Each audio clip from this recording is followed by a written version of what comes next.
Hello, everyone. It's 12 o'clock. It's Wow Ergonomics here for you and probably for us as well. Stephen, how's your week been? Hello. Good week. Yeah. Yeah. Out the country on Tuesday, Wednesday, Thursday, over to the old head office in the Netherlands. Oh. And I decided rather than flying, I would go by train, which was an interesting experience. Okay. So how did that work out? Remarkably well. They were remarkably efficient. Yes, it probably took a little bit longer, but actually the whole process was a far more enjoyable journey, and seeing some of the lovely French and Belgian and Dutch countryside. So yeah, that's where I've been. So I don't allow a little bit of extra time for travel, but a much more pleasant experience than queuing up at the airport. Well, and all that's the stuff thing that goes with airport travel, isn't it? I love planes. I like the flying experience. I don't have a problem with that at all. But the problem with planes is all of the stuff before you get on and all of the stuff afterwards, isn't it? It's all that waiting around. Yeah. When's my gate going to open? Yes, you can risk it for a biscuit, turn up at the last minute. Done that once, and it wasn't a good idea. No. Yes. Yes. Well, there, yeah, easy. Yes. Oh, yeah. Is that a new airline? Maybe it is. I tell you what was the best thing though, was the fact that you didn't have to, when you got on the Eurostar, having not done it for years, you don't have to buy mini. You know, we have to pay 100 milliliters and all that sort of stuff, which you've got to consider when you fly. You don't have to do that. You can just pack the normal stuff. Off you go. Happy days. Yeah. So your massive bottle of shampoo that you need to carry with you. Yeah, that was fine. Absolutely fine. What are you saying? For all my hair? I don't know. No, all of those beauty products that you use in the morning. I love your mug, by the way. Ready for Father's Day this week. There you are. World's best. Yeah, it's German, isn't it? I think so, yeah. Let's say it's German. Yeah. Okay, we're going to introduce our two guests this week. So we have the wonderful Andy O'Hare coming all the way from the Liverpool area. And we have Nick Arnold, who's coming from a Zoom background home. Absolutely. I'm embarrassed about the real one at the moment. We've got builders in. Oh, have you? Oh, my word. What are the builders doing, Nick, at the moment? Well, they're doing the bathroom, but they seem to have moved everything that was in the bathroom everywhere else in the house. That's the thing about builders, isn't it? They can't leave alone, right? Whenever you have the builders in, it doesn't even matter. It could be just a cupboard, a tiny hallway, whatever. The rest of the house ends up like a tip, partly because you have to move whatever was there somewhere else. The dust follows you everywhere, though, Graham, doesn't it? Let's face it. Yeah. And for years afterwards, for 3 or 4 years afterwards, you're still finding it. You just never get rid of it. I mean, people thought it was cruel, but last time we had the builders, you end up having to cover the kids with these big sacks. I know the dog's going to go mad and mental any minute now because someone's just coming to the door with a parcel. Right. So, Andy, let's hear from you. First of all, tell us a little bit about yourself and what it is you do. Yeah, so I'm Andy O'Hare. I run a company called APOC IT Solutions, and basically what we always say is we help busy business owners wear less hats. In other words, we take all their IT support off them so that they can get back to doing what they're good at. Now, that can be anything from putting a PC on a desk right the way up to fully managed cybersecurity services and everything in between. In a nutshell? In a nutshell, yeah. That's to streamline it, condense it down, Yeah. And Barry's just come on. Hi, Barry. Barry, who we had on as a guest a couple of weeks ago, said you're currently lucky if you can get a builder. So, yeah, actually, you've done really well there, Nick, to actually get a builder into the house. You did book him in 2018, though, didn't you, Nick? No, Nick just has really good biscuits. Really good. Excellent. Yeah. Does it show? And Nick, for people that haven't met you before, a quick introduction, please. I'm currently with Ergo Chair, who are the Europe's, if not the world's, most unique seating company. In as much as we pick up the problems and provide solutions for all the people that are outside of the average, which quite interestingly is a very high percentage. But where we really come into our own is where we've got workers who are challenged with postural issues, either musculoskeletal disorders, which are progressive, or situations which have been as a result of a birth disability or trauma. And that is seriously impacting in the workplace their ability to perform. And we manufacture chairs in a way that we don't start with a product, we start with the individual, and we create a product that is a good fit in every respect, and also hopefully addresses the problems to enable them to work efficiently in comfort. We've been around 20 years, and we are growing at a phenomenal rate. So I think there is a well-established need there. I want to go over to Andy. Andy, when you're doing IT support for companies, how often do you hear them complaining about a chair in the background? They complain about a lot of things, to be fair, but chairs is one of them things. A lot of companies buy cheap chairs, and then they end up destroyed after no amount of time. But it's one of them things that if you're not sitting right when you're on a computer, you're looking at your computer screen, then it can cause major problems, can't it?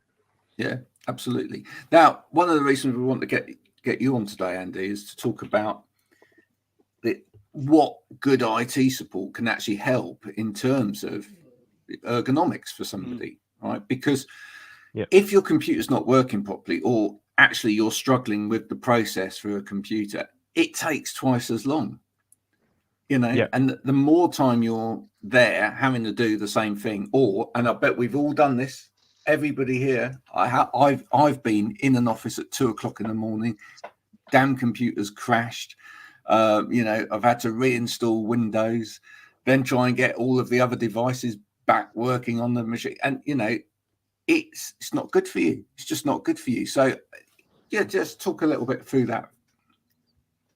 So I mean, when it comes down to the support element, obviously, if you've got the right kind of computers in place in the first place, then you're going to spend a hell of a lot less time sat waiting for stuff to happen, tapping your keyboard, moving your mouse about, all that kind of stuff. So therefore you're automatically using your hands less and everything else. With the type of work that we do when it comes to support, we see a lot of people spending a lot of time firefighting IT issues and firefighting things that, to be honest with you, they're just not trained to do. And I wouldn't like to try and be a professor of ergonomic chairs right now, because that's not my industry. So it's the same way that when you're a business owner, really, you shouldn't try to be an expert at everything. Let's just focus on the things that you're good at and allow the people who are experts in their industry to advise you on those kind of things. So if you're spending less time firefighting those IT issues in the first place, getting frustrated with things, you can just focus on what you do, and obviously spend a hell of a lot less time at your computer, potentially maybe more time going for a walk or taking them breaks that you don't normally do because you're too busy getting engrossed with something, trying to figure out why it won't work. I'm just picking up on some parallels there, Graham, from what Andy said, and I know Nick will touch on it as well, and Andy referenced it at the start around cost, etc. We see a lot with from whether it's the chairs or the ergonomic hardware, where people are trying to buy cheap and haven't. Does that? You're breaking up a little bit, Stephen. Oh, sorry. Can you hear me now? Well, it's a bit of an IT issue, yeah. Andy, could you? I know somebody who's really good might be able to help you out there. I don't know whether you could quickly sort that out for us, Andy. Remote in right now, yeah. Can you hear me now, Graham? Yes. You might have a I was just drawing an analogy. Yeah, just trying to draw an analogy there between chairs and IT. Do you see companies who try and spend as little as possible, and you know what the problems are going to be, so people are trying to skimp as well, and it just creates more issues down the line? Absolutely. So, like, I'll take an example. So, what we see a lot of when companies come over to us, they often haven't had IT support before. So they've gone out and they've bought their own equipment, and typically they've gone to somewhere like Curry's PC World and said, give us something. They've got an all-in-one device which all looks dead fancy and everything else, but under the hood, it's cheap, nasty hardware with Windows 10 or Windows 11 home licenses. So it's not built for business in the first place, and they're thinking they're doing themselves a favor by doing this, getting them off the starting block sort of thing. But the truth is, by doing that, by buying cheap, what they're effectively doing is they're saying to their staff that your time isn't that valuable, really. Which means, we've seen it where we've gone onto site and we're sat there looking at a computer, and you're thinking to yourself, hang on, why is it taking this long? And they go, oh, that's normal. It always takes this long. I go make a coffee, come back, and it's still loading this application. And we're trying to say, like, that's not normal. Normal is actually for, applications should load pretty fast. You should be able to get to what you need to pretty fast, do what you need to do pretty fast, and then you're done. And then you can take the break and do what you need to do and get away, I love Ben's comment.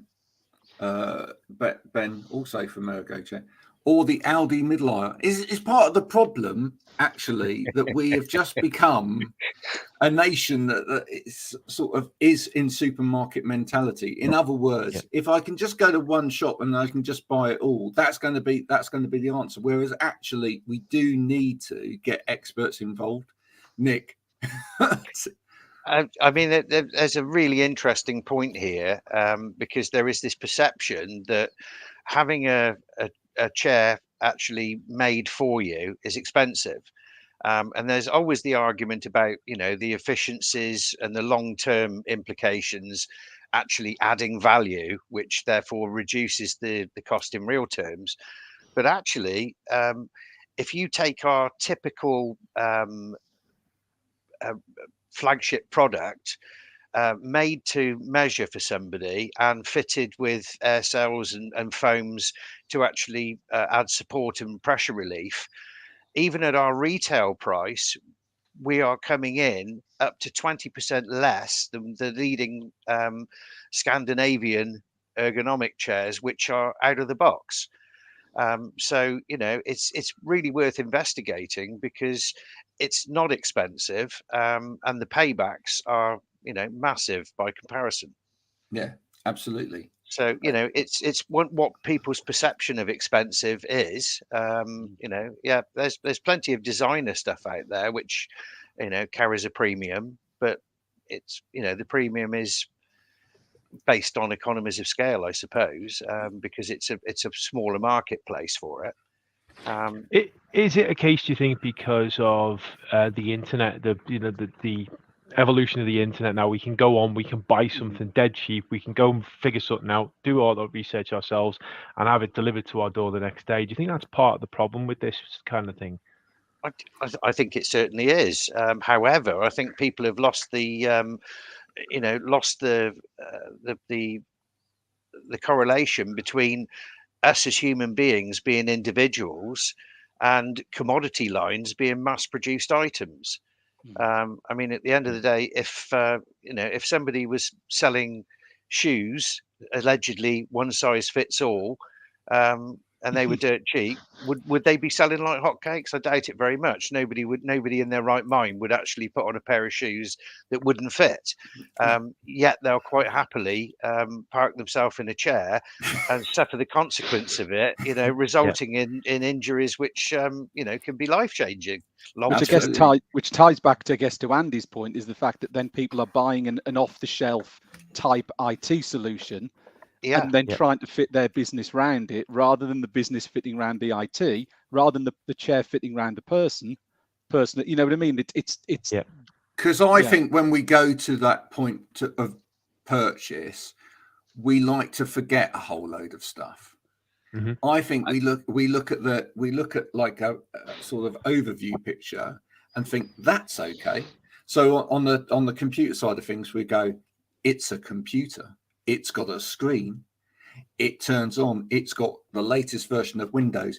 It comes with Office. I use Office. Great.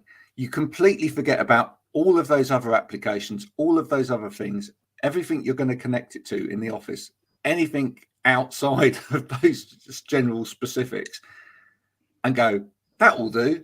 And the same with chairs. You go, has it got a back? Yes. Has it got lumbar support? Yes. Has it got arms? Yes. Does it have wheels? Yes. Good. It's a chair. Yeah. I'll buy it. I think the problem, there's also a problem around the way that a lot of the bigger companies who produce commodity line products push the product. It's all about the headline.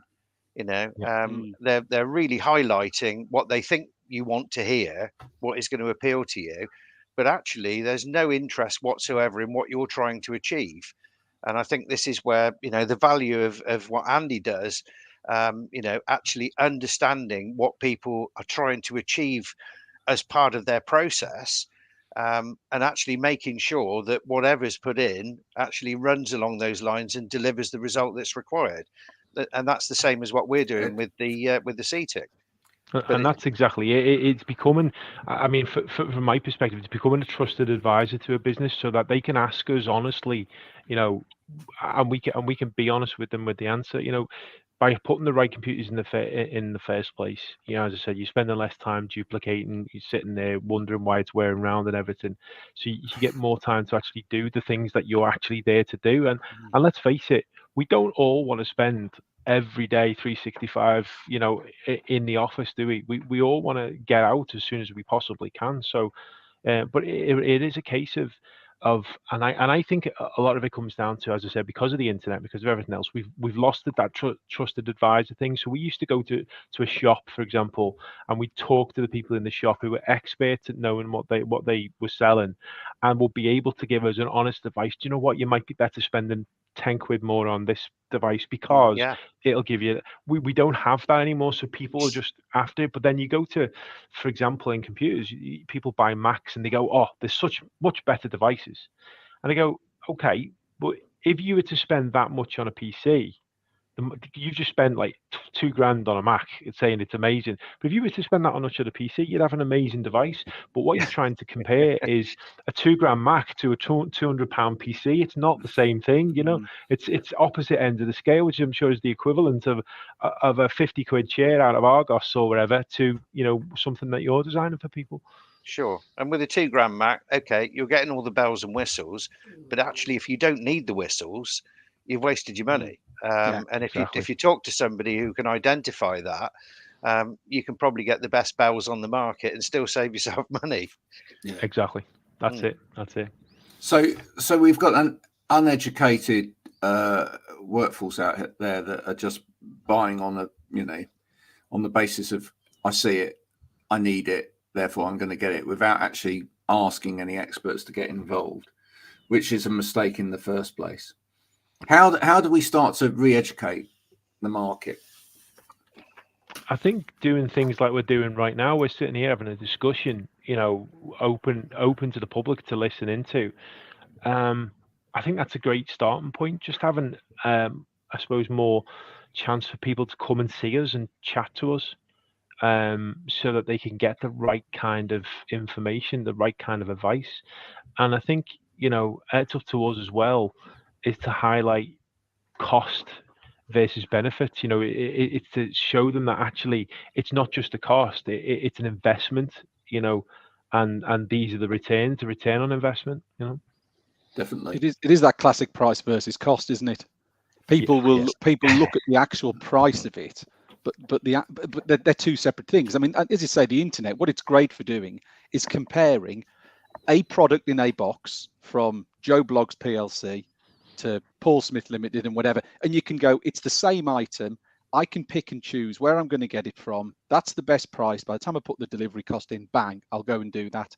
But as soon as it goes away from being something that's outside of the box, outside of the norm, that's where it sort of falls on its face, doesn't it, really? And that's where all these incorrect purchases come from, be it IT, be it a chair, be it a barbecue, be it a car, whatever it would be. Is once it goes outside of purchasing that item in a box, you need that sort of advice, don't you? Otherwise, this is where a lot of the problems tend to come.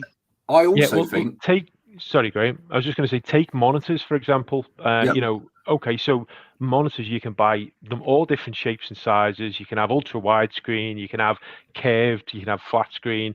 There's a million different ones, and no one solution fits every single person.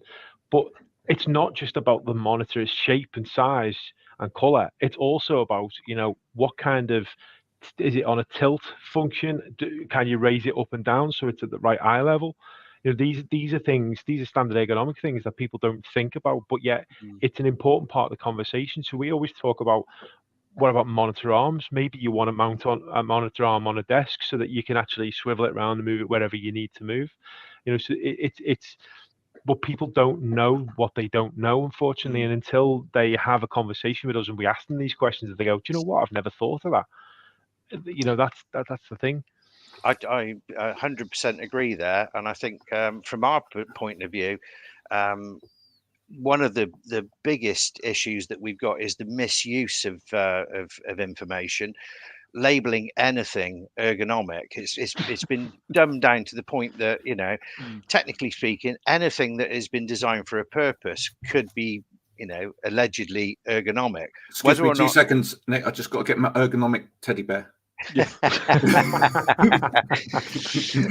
But yeah, I mean, you've only got to pick up any piece of literature, and it doesn't matter whether the chair's like, you know, 30 quid and it's coming from you know, a DIY warehouse, or it really is the business. It will have virtually the same terminology in it, and people don't really understand what these buzzwords are. They just assume that because it's ergonomic, it's good. But good ergonomics, you know, has to be defined. And to that extent, I think one of the real positives of the internet is the ability to put video content up that informs and educates people. And particularly, again, from our perspective, because of what we do, it's vitally important that people understand that there is a process. Now, I talk to lots of occupational therapists and professional healthcare people, and when I ask them, you know, how do you go about advising somebody which is the best chair for them, they don't really have a very clear answer, because it's a bit like opening the door to the jungle and going to hunt for an animal that actually you don't even know what it looks like. But putting a process in front of that actually allows people to work through and at the same time get a very, not only a very clear understanding of what they're looking for, but also fill in the gaps about what is actually going to be important for them.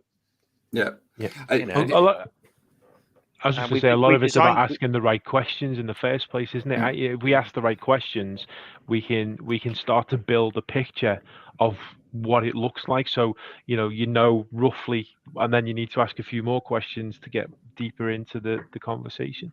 Absolutely. I mean, we've designed a piece of software which has been around for a while now. It started off as a paper-based system, and we're about to launch version 4 of it, which is very user-friendly. But this is actually designed primarily for assessors to use, but you know, anybody would benefit from actually looking at how it works, because it's an interactive piece of software that you input actual data in that is relative to you, and it works through and actually holds your hand and educates you about your choices, and also will make recommendations in respect of certain things. So, you know, whilst it's not AI, it does require somebody to, you know, a bit of human involvement with it. I think we're getting close to actually giving a set of keys to you know, people at almost a grassroots level to be able to help people get the absolute best result without having to you know, involve personal choice, personal judgment, when it's actually not for them, it's for the end user. Yeah. Stephen, you've got a piece of software as well. Yeah, we have. And I mean, I'll come on to that, but I was going to say, we spoke about a lot of what Nick's touched on there during lockdown, didn't we? If you go back to over 3 years ago, certainly on the whole ergonomic sphere, what you found is you found a whole load of companies or individuals who never ever got involved in home working or hybrid working suddenly then were reliant upon in their business to become experts at what are the right type of products and solutions to buy. And I think that sort of highlighted, didn't it, that, you know, that people were buying things they weren't sure about. And that's where a lot of the mispurchases, I think, started, was the fact that someone whose organization had never done something in a certain sphere suddenly now had to do it, and had to do it quickly. And I think that's where a lot of that started from, wasn't it? Was that whole people having to buy things they're not experts in, and maybe not calling on the people like Andy, like Nick, like myself, the people who know the product and can advise, maybe underusing us. Because I always talk, when I go and see whether it's an end user or a dealer partner, a sort of I'm really a resource for them. You know, I'm here to help advise you and your customer. And I know, Nick, you do the same, and Andy, you'll do the same as well. There's not enough engagement, I don't think, with the so-called experts. And some of that could be down to the fact that maybe they think there'll be an element of bias in terms of you're only going to push your own product. You know, I'm sure you've all done the same. If what someone wants isn't what we do, I'm honest enough to say, actually, that's not in our sphere. Could I recommend this? Now, that's a difficult thing to do, I think, but you know, that and it's an unusual thing for people to do, because there are a lot of people out there pushing it. I just wanted to go back on a point that Nick raised, because I think this is an interesting thing. Is, Nick, you mentioned the fact that one of the best ways of getting the information out there is video. You know, put it out on YouTube. But I think we've also got the problem of that, which is that actually years ago, if you didn't know something, you did go to an expert. Nowadays, where does everybody go when they don't know how to do something or don't know something? They all go to YouTube. They all go to that. I think that's an extremely good point, and I think this is where the link up between actually having a video of value, or you know, having a source where people can get information from, that's only useful if you can actually highlight to people that you know, it is there and it is of value. So you know, that comes sort of steps back to a much bigger question of marketing, really. You know, how do we get that awareness there? Because as you say, you know, if you jump in into YouTube, you could be watching stuff which is of very little use. So it's how do you lead people there? And this is Ben, who you mentioned earlier. You know, this is where his expertise in you know, managing the bigger picture is really going to come in for us.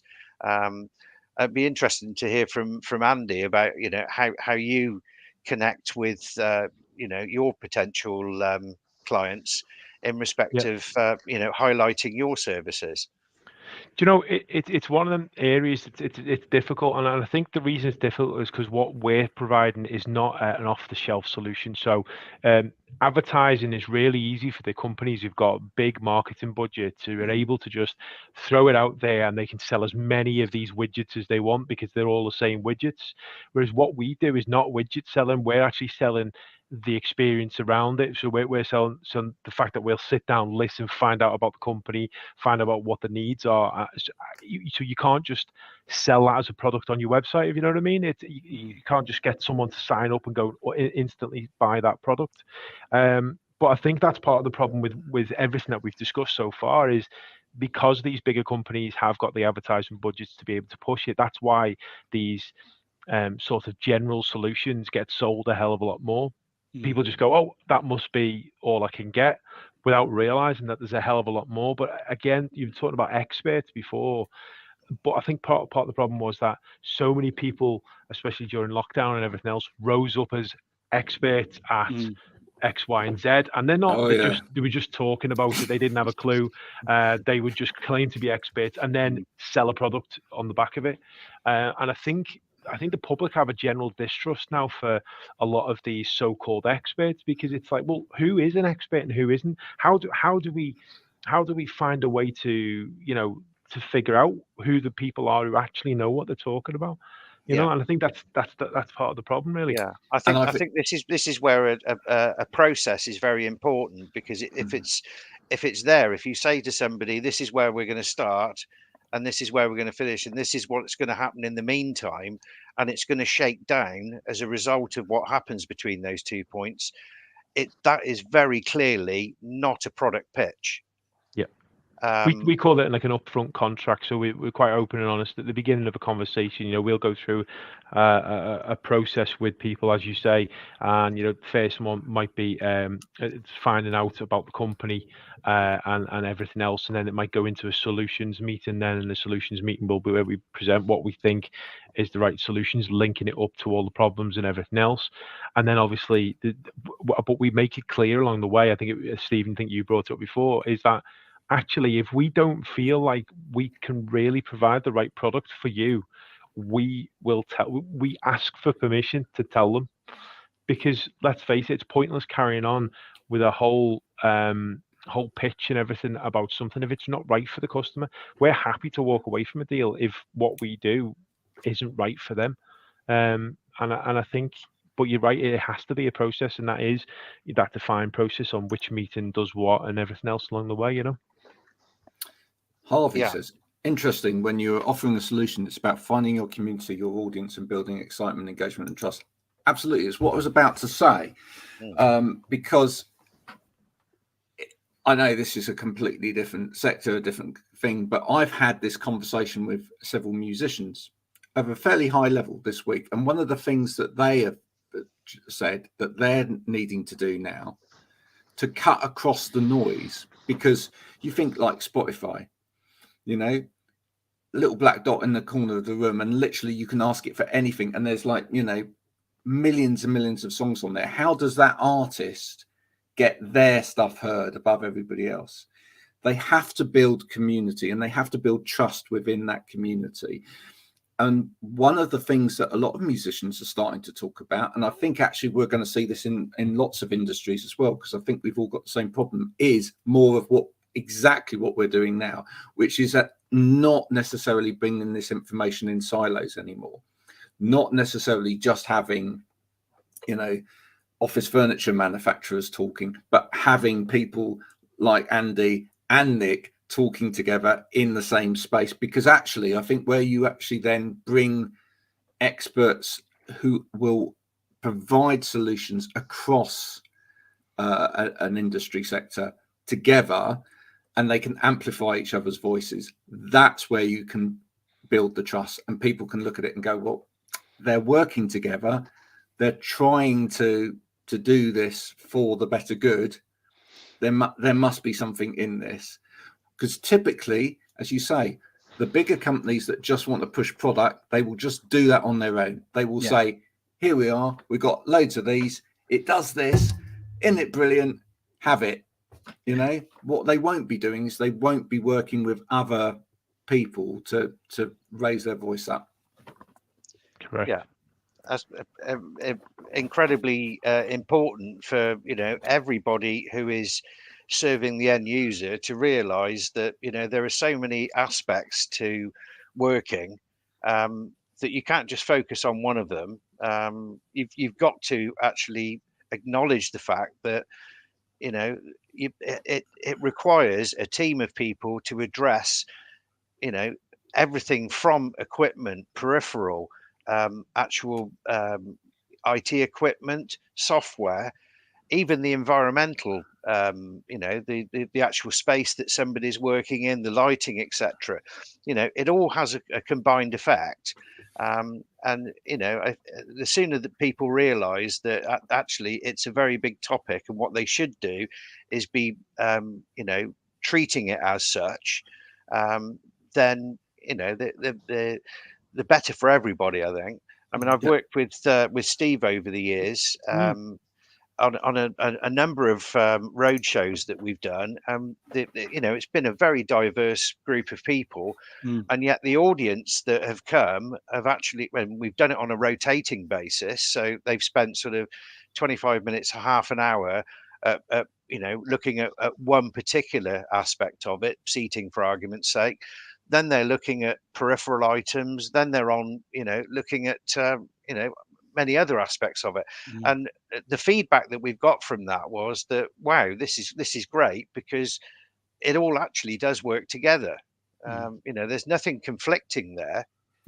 I mean, we did a show quite recently at the NEC, which was totally along that theme, and Ergo Chair supported us on that, where we wanted to go and talk about our peripherals, but we'd acknowledge that those peripherals on themselves only tell part of the story. So we got in touch with Andy, who works with Nick, who provided us with some seating, and then we got involved with some sort of sit-stand desking and put it together to give a complete story. If we'd all gone along to that same exhibition and taken 3 stands next to each other and spoken in silos, the message it gets diluted, or the message doesn't come across. You need that flow. You need to tell the bigger story. And that's what, as I say, we've done it at that event, the workplace event. I've done it with Nick on separate occasions. Your story works better when it's told with someone else's story, and the 3 or 4 stories link up to create one big story. And also, here's part of the problem. Part of the problem is that actually some of those sales that are in there for general kit might say that the kit is fantastic and, kind of use the same kind of rhetoric that everybody uses on it. But actually, the solutions that we're offering here through people like Nick or people like Andy, although it might cost a little bit more, although it will be better, right? It's actually a little bit of a juxtaposition, or it's almost a dichotomy, because really you want the better chair, or you want the better IT with the better support, not so you can work longer in that chair or work longer on that computer, but actually so all of it's more efficient, so you can actually spend more time out there. That's the weird thing.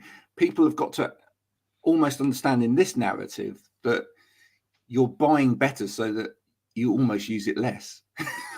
Yeah, there's an element, Graham, of what I always say is if you buy cheap, you buy twice. You end up with a product which doesn't last anywhere near as long, and you end up buying another product. So you'll probably overall spend twice as much as you originally planned to spend, and you could have just spent that on the right product in the first place. I think the problem comes is that when people see a big cost at the front, is they maybe panic a little bit. But the great thing is, with the stuff that we do now, we're able to actually use the ability to pay monthly for new devices. If our customers actually want that, they can pay monthly. We can get it on a lease basis and stuff like that. And I'm pretty sure, Nick, you could probably do the same realistically if a customer really wanted that. We've got something that we've just sort of launching, or has launched in the Netherlands, is a rental agreement on hardware. So organizations who maybe recognize they need to go and invest, but maybe don't have the budget at that point in time, can come and talk to us about a rental program. 3 years tends to be what we tend to look at, but they can come to us and say, look, we want to get involved in this. We want to give our staff better kit. We want them to be more productive. We want to reduce absence budget. It's another way of supporting those people who maybe want to get involved in it but don't have the finance. And as I say, a rental agreement or something that Andy's doing, and again, I don't know whether, Nick, that's something you get involved in or potentially a thought to take back and discuss with Ben, but it could be another way to getting more people on board, is to take away some of that key issue is people going and simply buying on price. Can we soften the impact of that? Yeah, I mean, at the end of the day, I suppose traditionally the sort of lease arrangement, as far as furniture is concerned, or hire purchase, whatever, there's different tax advantages and what have you for various ways of doing it. But that tends to be the preserve of capital expenditure. So if somebody's kitting out, an entire office, they would probably put the whole thing under one umbrella. Which would be desking, seating, storage, everything. But yeah, I mean, at the end of the day, if you look at the cost of a good quality chair, and you didn't really have the wherewithal to actually commit that expense to it, you're going to get 5 years guaranteed out of the chair at least. So to split that down, whilst interest rates are still relatively low, yeah, it's probably a way of doing it. I mean, we don't traditionally, we only sell through our dealer base, so it would normally be provided at the point of sale. But yeah, I think that's probably well worth consideration to have a look and see, in terms of what are we talking per week in order to put something in place that is potentially life changing. But it's funny. It's funny how people perceive different amounts of money depending upon the scenario at the time. We've spoken before, didn't we? In the middle of the pandemic, when everybody was working from home, we spoke about the fact that people were struggling to find properties at the time that had proper office space at home to work in. And I know from talking to some of the companies that build homes that we're seeing the start of more homes being built with divided off office space, which makes an awful lot of sense, because you don't really want your workspace to be part of your living space as well. You want to make that demarcation. We need to start talking to people that are building those houses, because at the point where you buy a house, to buy it with a fully furnished office with the right IT in it and whatever already there as part of your mortgage, but you'll not notice it really, to be honest. It'll just all be part and parcel of the package. And people spend someone we know, Andy, had a post on yesterday, because they do great kitchens, but the average cost, they said the average cost of one of their kitchens is 21,000. Good Lord. Wow. Right. But so if people are spending £21,000 on a kitchen, why not spend a reasonable amount of money on your office if you work from home? Yeah. Someone did a great analogy we had on the show ages ago, and I cannot think who it was, but it was to do with it was an analogy with cars, wasn't it? People will I don't know, go and buy £150 chair off the shelf when they can go and buy a really good quality one from Nick or some of the other guys out there that's a lot more. And the analogy was that you're sitting on that for so much time a day, but when you go and buy a car that people will spend anything from £20,000 to £80,000 on, they don't really pay much attention to the chair and the cost that's associated with that. So they've got their focus in the wrong area. They'll hand over the money, whatever, for a car. Yet the chair, where that you're probably spending a lot more time on, they will try and buy cheap. Yeah, a typical driver's chair is cost somewhere between sort of £3,000 to £4,000. It's like shoes and your bed as well. People buy cheap shoes and buy a cheap bed, a cheap mattress. It's like you spend so much of your life in bed, believe it or not. I know you don't want to believe it, but actually, 8 hours a day typically. So why would you not pay for a good quality bed? Because that's your comfort. That's you're looking after yourself. With your shoes, you walk a lot around in the day. Why would you buy cheap and nasty shoes? You're gonna give you blisters. You want to make sure that it's those kind of analogies you've got to take with these things. And it's people just need to have a little think about what the real cost is. We mentioned it at the beginning, but what is the real cost of going down this route? Because it's often a lot more than you think. Absolutely right. I mean, anybody who's had issues with sleep deprivation, will actually fully appreciate the benefit of actually having good quality sleep. Anybody who's had blisters on their feet will, certainly acknowledge the value of correctly fitting shoes.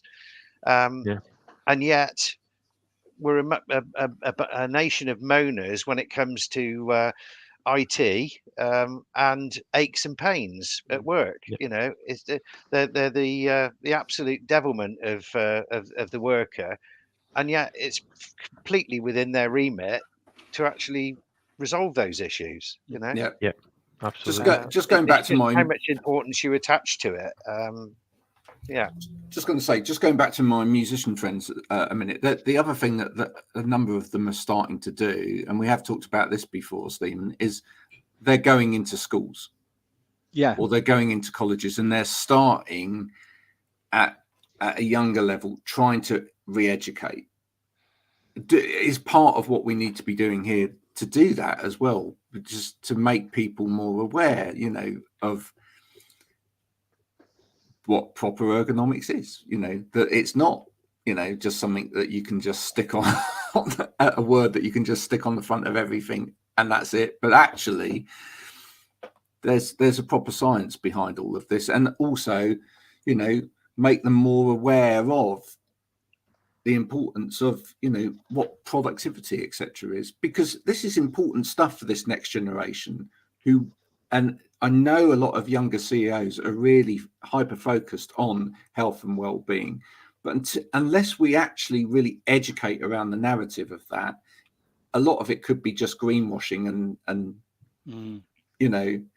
just kind of hearsay, really, as opposed to be based on anything proper. And I think actually people that know their stuff need to get back into these opportunities. I spoke to someone the other day from Yeovil College, and they said they are desperate to get people from industry in to talk to young people about these types of things. When are we going to start doing it? That's the challenge. And you could push it over to Andy as well, I guess, to start with this. To how many people truly know the capabilities of the laptops and the hardware that they've got? They probably just scratching I bet on average they're just scratching the surface. Probably a third of what a device could do, and again are being frustrated trying to do something where actually if they're a bit more educated on it, they'd be able to do that, and that would resolve a lot of time. Well, my son's just sitting his A levels now, right, and all of the revision that he's got to do, all of the work that he's got to do is all on a laptop.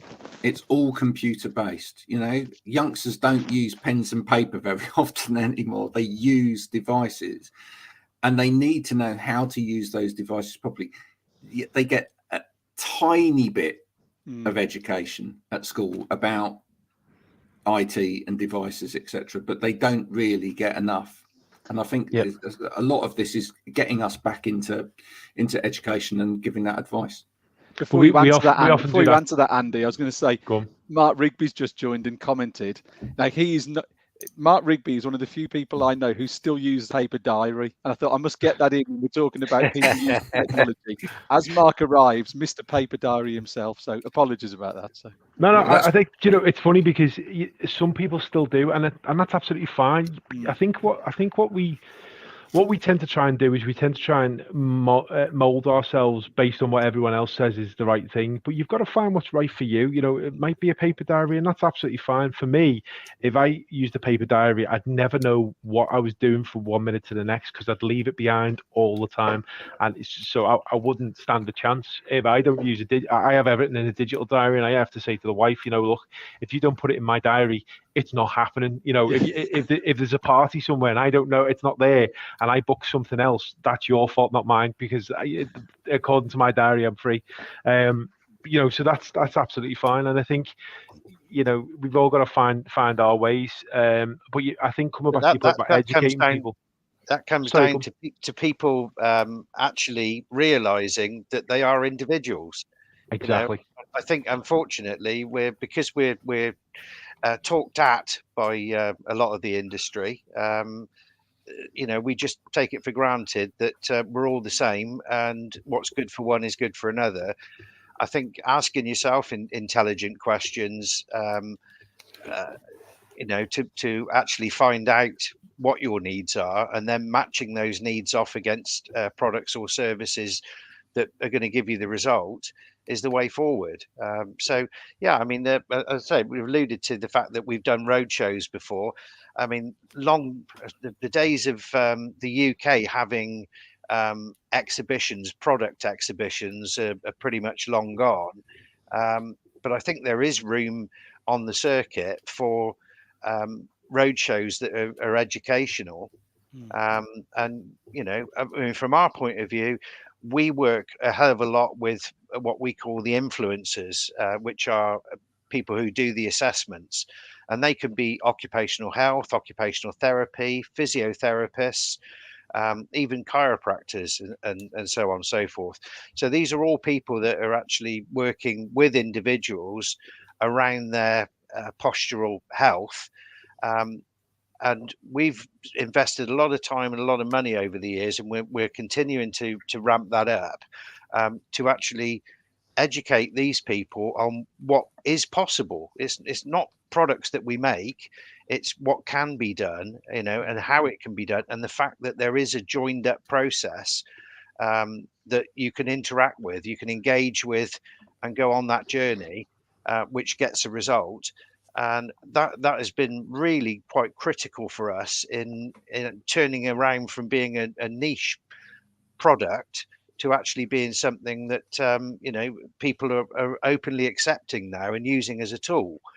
I wonder whether or not there would be a platform where different aspects of work could come together with a similar mindset. And I don't know who would you say your influencers are? Are they what sector would they come from, Andy? Honestly, that's a tough question, because I honestly don't know, because there's so many people doing different bits about computers and everything else. Does it appeal to the majority of people, though? And that's the real question. Probably not. No one really captures anyone talking about IT stuff, because to the majority of people, it seems boring. Because we've had a history of the nerdy type of people who spoke about stuff in a monotone voice, and everyone's gone, yeah, whatever, I'm done, I'm out of here. But I think that's up to people like myself, who can speak to people to sort of show them the way a little bit, so I don't honestly know who the influencers are, and it's a difficult game, because there's loads of people doing TikTok videos and YouTube videos, and you've got experts at this and experts at that. I don't listen to any of them, if I'm honest. I find my own information out, like to research stuff myself, and then figure out what the best solution is myself. Andy sits in a much broader sector, if you like. So yeah. I think it's much more difficult to, and not every sector has influencers, or maybe sort of a middle track in the same way. Yeah. So I think that's basically what I was curious about. Is there a sector that sits between the customer and you as the manufacturer, supplier, whatever, that you can engage with on that basis? We listen to a lot of podcasts ourselves, for example. So, like, for our industry, there's a podcast network called Twit, and they do stuff called Windows Weekly. So it's useful. It's often the latest bugs, things that happen. And it's good news for us, and to find out what's going on in the industry. So we'll maybe go down that route. We'll listen to a bit of that. And some of the guys who were on it, Paul Thrott, for example, he's got a website. He does a lot of reviews on new equipment and talking about different problems and stuff. So we'll look at those kind of things. It tends to be more blog based or podcast based that we'll get some information from. But no such influences as such, Yeah. But I think, pulling it all together, that what we're creating here is the start of it, really. I think what we need to do is, as I said a little while back, is I think we need to bring in people across different sectors who have got that process in place, because that's the bit you identified as being really important, Nick, is that the difference between someone that's just selling something and someone that's actually selling a solution is there's a process involved in that.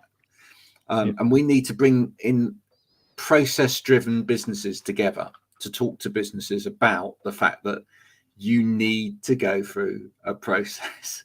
You don't just need to go through a sale, you need to go through a process. Once we get, that's the educational piece, I think, is getting people to understand that you can't just go into a shop and cha-ching and get it all sorted out.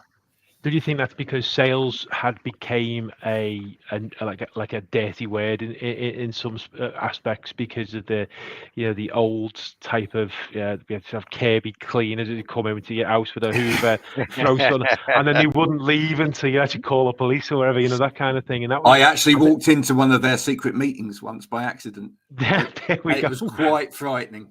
Yeah. But that's what I'm talking about, though. It's that kind of the old-fashioned. That's what people think of as salesmen, and I suppose we call ourselves salespeople in what we do, but we're not really salespeople because we're not.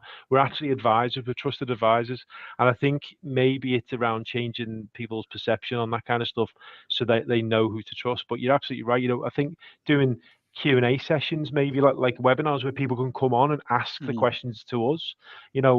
Getting into panel discussions like that, I think that gives people, an avenue as well, and I think that's always worthwhile doing. I love this from Ben. Education is constant, and it's really the method of how we deliver that education that requires change every single day. Crucial for the success of anyone, regardless of industry, to accept that what we don't know is greater than what we do. Absolutely. It's my absolute philosophy in life. We need to ask questions, and we also need to ask people to ask us questions. And when we have conversation, that's when we learn. We learn through that conversation and through that discussion. The problem most of the time out there is that people aren't having conversations. Most sales rhetoric is literally that. It's a one-way street discussion. There's you know why that is, conversation. though, Graham? Yeah.